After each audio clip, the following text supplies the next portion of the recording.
tamponnya gitu.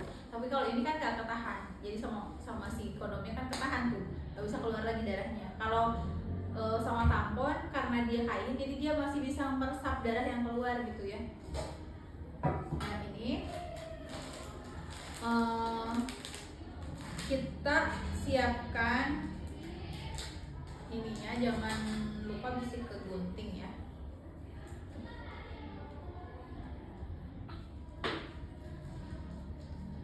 Kalian udah pakai sarung tangan di sini, terus kita mengangkat kateternya. Ya, kita masukin. Jadi ada dua cara sebetulnya kalau untuk masukin balon kateter itu. Ada yang pakai air dulu. Jadi dimasukin dulu, kira-kira misalkan dia bisa ngegelembung ini, baru kita masukin dalam gitu ya, diantarin sama tangan ini masuk ke dalam. Ada yang nggak pakai air, jadi langsung aja. Ini kan karena dia nyambung ke sini, jadi ada airnya. Jadi kita kosong, terus kita harusnya pakai penster kan ya. Kita masukin pakai ini, penster kan tau kan ya, yang kemarin buat ngejepit. Masukinnya pakai ini, sama kayak IUD. Nah, kayak gitu caranya juga sama. Jadi masuk, kalau misalnya pakai tangan, masukin ke dalam, terus taruh nih. Kalau misalkan ada airnya ya, taruh. Terus pas udah taruh, tangan kita ngegeser, baru kita keluarin. Jadi harus digeser dulu. Kalau kita langsung ke bawah nanti ketarik lagi. Udah. Terus kalau misalkan pakai pensil kan klem juga sama, masukin. Kalau udah sampai ke korpusnya, sampai ke kudus di si ujung ininya, kita buka klemnya, kita geser, kita angkat. Nah, jadi tadi persiapannya kita buka kondomnya, kita masukin kateternya, terus kita talinya belit. Nalinya ini sama kayak nali tali pusat, biar kencang, biar nggak rubah lagi. Tapi jangan terlalu kencang banget ya, karena kalau terlalu kencang banget nanti airnya nggak bisa masuk. Ya udah nih masuk. Ini kalau misal udah gini, kita sambungin ke pusat. Masukinnya ke sini. Kalau ini kan obat udara yang kalau di polikateter itu buat ngeganjel supaya nggak turun. Isinya kan kita isi air, udara sih isi air, tapi balon. Kalau ini airnya masuk ke sini gitu.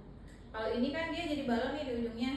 Kalau yang ini nanti dia jadi melendung, bukan yang itu yang diisi urin. Nah itu ya, jadi nanti masuk ke sini tuh air yang banyak ini masuk. Nah ini ditaruh di atas, jadi biar turun airnya. Kalau kalian ini taruh di bawah, nanti air dari sini malah masuk ke situ gitu. Jadi harus begini terus. Kalau misalkan dia nanti membesar, ini kan semakin padat nih air yang di sini, jadi pindah ke sini, dia akan menekan si uterusnya. Nah si tekanan ini dia akan merangsang uterus untuk kontraksi juga gitu. Jadi kalau kontraksi udah ada, nanti airnya memang akan balik lagi sendiri ke sini gitu. Jadi makanya kalau misalkan mau dikeluarin baru dikebawahin. Atau misalkan udah ada kontraksi nih, kelihatan nih nggak turun lagi, baru boleh. Jadi kan ada kontraksi pelan-pelan, kita kayak dirangsang gitu. Tapi kalau misalnya lagi di perjalanan ya udah gini aja sampai ke tempat rujukan. Nah kalau dulu kita merujuknya ini pakai kompresi aorta.